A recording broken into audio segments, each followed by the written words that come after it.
Hello, algebra students.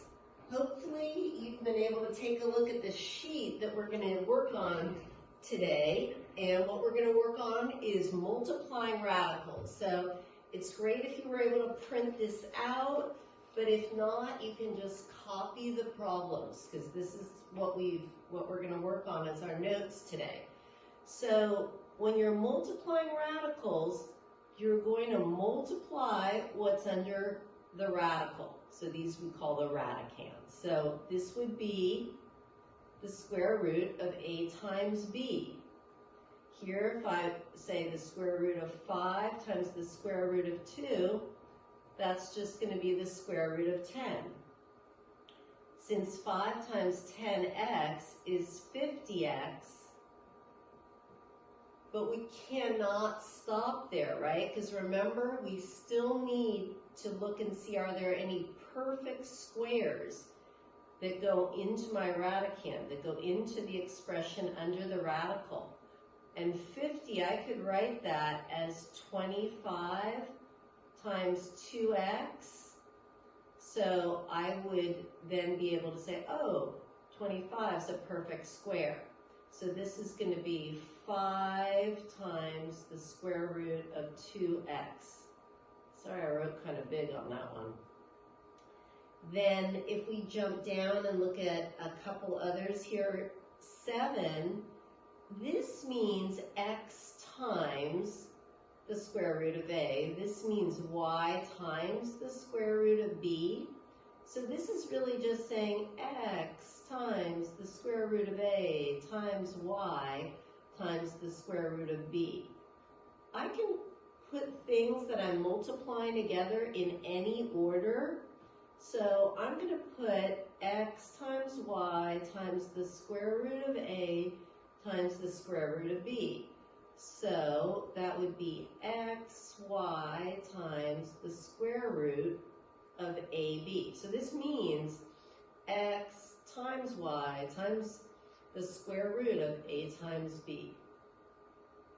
It might be a little friendlier here doing it with numbers, right? This means 5 times 2, this means, or 5 times the square root of 2, this means 3 times the square root of 7. So I can reorder this, okay? This means the same thing, right? 5 times root 2 times 3 times root 7. I can put the 5 times 3 together and the root 2 times the root 7. So 15 times the square root of 14. So if I look at 9, remember if this is squared, it means 2 root 7 times 2 root 7.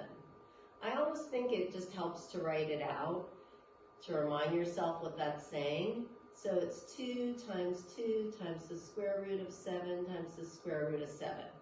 So 2 times 2 is 4, and the square root of 7 times the square root of 7 is just going to be 7. So this is going to come out to be 28. It's also okay if you had thought of that square root of 7 times square root of 7 is the square root of 49, right? And that's going to get you to the 7. So your work could have looked that way as well.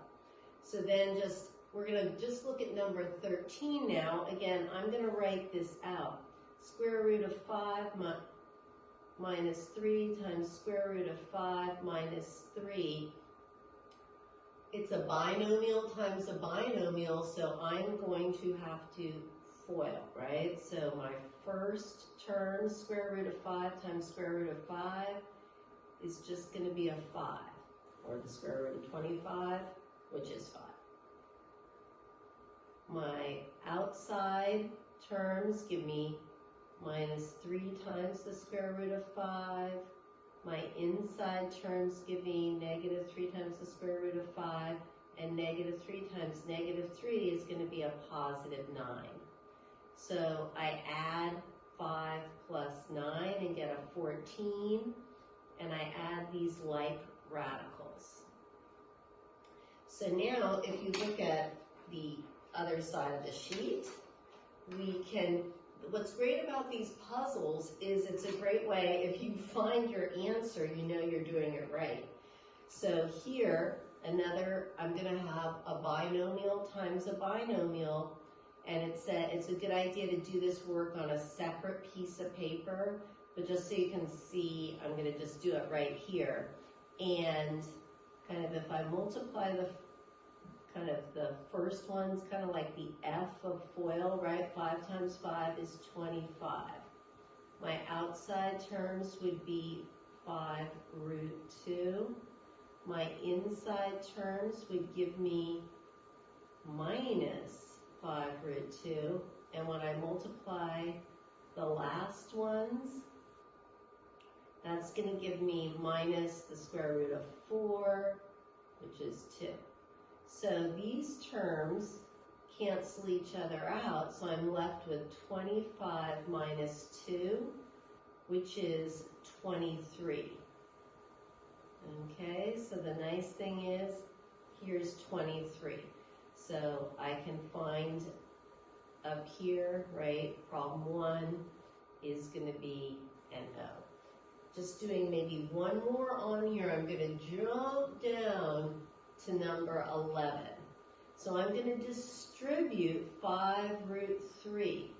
So if I have 5 root 3 times 2 root 15, and then I'm going to have 5 root 3 times the square root of 8. Now I'm going to think about that square root of 8 as 4 times 2, right? That's a perfect square.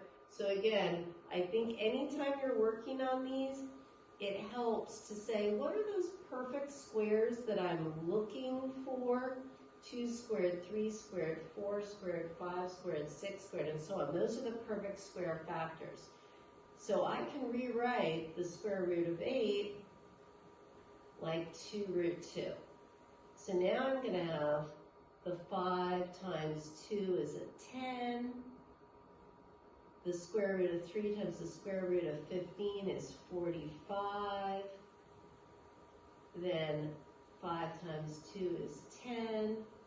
Square root of 3 times square root of 2 is 6. I'm not done because one of my perfect square factors goes into 45.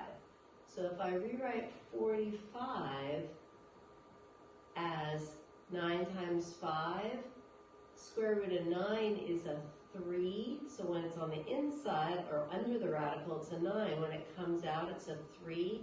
And these are being multiplied. So that's why it's 10 times 3 times root 5 plus 10 root 6.